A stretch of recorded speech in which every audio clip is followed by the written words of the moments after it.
Hello everybody and welcome back to a brand new video. Make sure you smash that like button down below and subscribe to the channel if you are new. So on Saturday night we saw the election where the Republicans just outperformed Donald Trump by like 22% in a special election. Yes, turnout was low, but it is still a very good sign for 2022 given the massive amount of energy that is on the Republican side, because as you know, historical trends have shown the same thing time and time again, and this time they showed that the party out of power is most energized right after an election. Now, this is the first election where we saw a sign of this being true, kind of like how in 2017, a lot of the special elections actually showed Democrats like overperforming their 2016 totals by like 20 points or some ridiculous number like that. And you're seeing the same thing with the Republicans. So we'll get an even better picture of this come next month with New Mexico's first special election. I don't expect the Republicans to win that district, but if they can get within 10, that is an extremely good sign moving forward ahead of 2022. And as a result, I wanted to update my Senate prediction and my governor's prediction. Today we'll do the Senate prediction. Tomorrow or maybe the next day we'll do the governor's prediction. But first I do have two messages. The first one is that I am now on Odyssey. A lot of you guys requested that I would get this channel up on Odyssey. And now we are on Odyssey. Odyssey is another YouTube alternative. I think it's got really big potential because it kind of has a YouTube vibe to it. It is also very modern. The features are really up to speed, and it's growing pretty fast. So I recommend you guys follow me on Odyssey. I'll leave the link for that in the description below. But also, I do have to tell you guys about my very good friends over at Noble Gold. Now, are you saving for your retirement, or are you just treading water? Are you depending on stocks or mutuals when diversifying what you really need to boost your funds? Did you know it's easy to move out of an old 401k into precious metals like gold? And that's predicted to go up to $2,500 an ounce pretty soon? This could be the answer for you. So call the team at Noble Gold. Do it this month and they'll gift you a free 22-karat American Eagle coin. Visit noblegoldinvestments.com. That's noblegoldinvestments.com. So the Senate prediction. Republicans have the energy factor behind them. We may say that the R+2 electorate, maybe it's even going to be an R+3, R+4 electorate. And as a result, we're going to be filling out the Senate map right here for the 2022 midterms. Obviously, we're going to fill out all of the safe blue states first. New York, there may be a primary there, but I don't know if AOC is going to really go for it against Schumer. But even so, Schumer will win easily. It wouldn't even be a contest in the primary. Connecticut blue. Vermont and Maryland, even if Scott and Hogan run, maybe the margin would be a little bit closer, but they're not going to win unless they run as like independents, like pure independents or even independents that caucus with the Democrats. So California, Oregon, Washington, Hawaii, and the state of Illinois.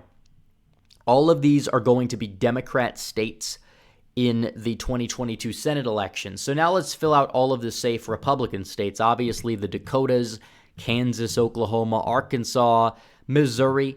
Maybe it could be a little closer with Greetings, but still I think it's going to go Republican. Louisiana, Alabama, South Carolina, Utah, Idaho, Indiana, Kentucky, and Alaska. Iowa, I believe, is going to likely go safe Republican. Even if it's Grassley, I think it'd be closer than in like 2016 when he won by like 30. But it's almost guaranteed to go Republican, likely, if not safe, towards that margin. Probably will definitely win it by over 10 points, putting it in the safe column. So now I think it's important to fill out the competitive states going from the East Coast to the West Coast, really seeing who has the opportunity to win. So the state of New Hampshire, Chris Sununu, I believe he will run. If he doesn't run, I believe this would be a lean to likely Democrat seat. But if he does run, I believe it'd be a lean to likely Republican seat. So New Hampshire goes red. Pennsylvania, I still think it's going to go down the wire because I don't know who the Republicans are really going to put up. A lot depends on who the Republicans put up. Will they effectively attack John Fetterman because he is kind of a little overrated. Obviously, he has the optics of big dude equals safety. He's not going to win by a safe margin, obviously. This is a state that could go down the wire. But if the energy is what I saw in Texas, and if the energy in the exurban and rural areas is actually higher than the suburbs like we saw in Texas, I'm going to have to go with Pennsylvania being a tilt Republican state in 2022. Ohio, likely Republican. Whoever it is, obviously Mandel, Timken, kind of the more establishmentarian candidates. Vance, there's some questions with him and a lot of what's been in his past. We are unsure if there's going to be any other candidates. The primary in Ohio is arguably the most interesting in the nation in 2022. But either way, it's probably not going to flip. If DeWine wins his gubernatorial primary and he is at the top of the ticket, which is not a guarantee, Republicans probably won't turn out as much and could affect them a little bit. That's why it's not a safe Republican seat. So North Carolina, this one is going to go lean, if not likely, Republican. I don't know who the nominee is going to be, but even if it's McCrory, who's not really that well liked, he probably will win. A lot of people forget that in 2016, it was like a really razor-thin margin. I mean, the guy's not like super unpopular or anything, and that was for the governorship. For the Senate, North Carolina will more than likely be a more Republican state. And expect the polls in North Carolina. We saw always the Senate polls in North Carolina typically underestimate Republicans. We don't have any polling yet, obviously, but polling is just a dead industry at this point. Georgia, if the Republican energy is back, they will win the state of Georgia, especially with Herschel Walker. Herschel Walker is beloved. Warnock will be more effectively attacked because Loeffler's attacks were just downright horrible. Loeffler was a downright awful candidate. And as you can see here, I firmly do believe that Herschel Walker will be the next senator out of the state of Georgia if he does decide to run. He may not run. There's several other candidates in the mix. I think Kelvin King, another Trump advisor or somebody who worked with Trump, he's also a potentially strong candidate who could win in the state of Georgia. So the state of Florida will likely be a likely Republican state, if not safe. I mean, Rubio probably will win by like 10 points or more at this point. Who are the Democrats in Florida going to put up? I mean, the Democratic Party in Florida is an awful mess. And maybe the Democrat Party in Nevada is going to move towards that. But it's kind of funny. You see Florida voting to the right of the state of Georgia. A lot of people said Florida would be like safe blue by now, but it's turning the corner. And you may be able to see the same thing happen in the state of Texas. Obviously, I think the Texas GOP statewide has a few issues. I'm not the biggest fan of Governor Greg Abbott. But ultimately speaking, the Republican Party of Texas has a few decent people in it, I do believe, and they are effective at what they do. So already the Republicans retake the Senate. There's a few more seats left. Wisconsin, this one could be likely Republican at the end of the day, depending on who the Democrats put up. But we're gonna put it as lean Republican, typically because the state is moving in that direction. And I think that the suburbs and the WOW counties will bounce back because Trump is not necessarily on the ticket.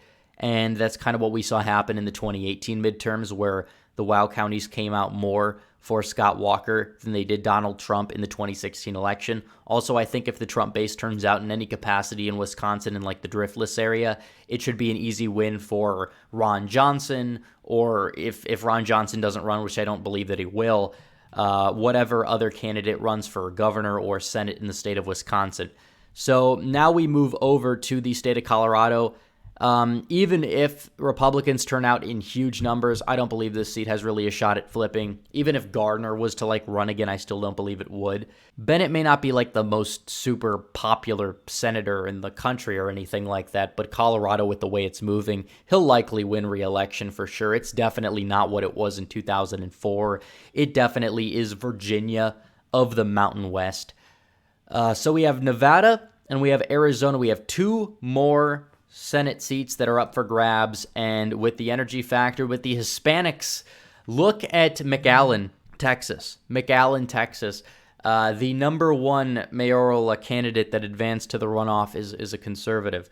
And there was another conservative in the race that had a decent showing as well, who was arguably even more conservative. They probably combined for around 40% of the voters, so in a city that's 85% Hispanic. And a big city, comparatively speaking, to the region. It has been a Democratic stronghold, and for the Republicans to overperform with Hispanics there, it's a sign that the Hispanic trend we saw in 2020 was no fluke. It was not just because of Trump, and it likely will continue in some aspects. That would be enough to push Nevada and Arizona over the finish line, but also I think Biggs could be a strong candidate. He has appeal to the establishment as well as the Trump base. He has Mormon appeal. He would do very well. Peter Thiel is also backing a candidate that is going to be a potential strong contender for the seat as well in the state of Arizona. The Nevada Dem Party is in shambles. Catherine Cortez Masto is no guarantee to win her Senate seat. Laxalt could really give her a run for her money. I really do believe that with the energy factor on the Republican side, they will flip both back. And 54 Senate seats, it's possible. Now, this is my prediction I'm making in May of 2021. It may not be the same May of 2022. Obviously, things change between now and Election Day. If you're watching this 2 years from now and Republicans are at 51 seats or something like that, well, things change. But with the energy factor and what we're seeing now after Texas, this is my post-Texas Senate prediction. Maybe if next month Republicans underperform Trump in New Mexico or something like that, we'll have to change the prediction, obviously. But 54 Senate seats for the Republicans, 46 Senate seats for the Democrats. So anyways, guys, thanks for watching this video. Smash that like button down below, subscribe to the channel, and hit the bell for notifications so you never miss another video. Follow me on social media. All the links are in the description below. As always, guys, thanks for watching. Red Eagle, out.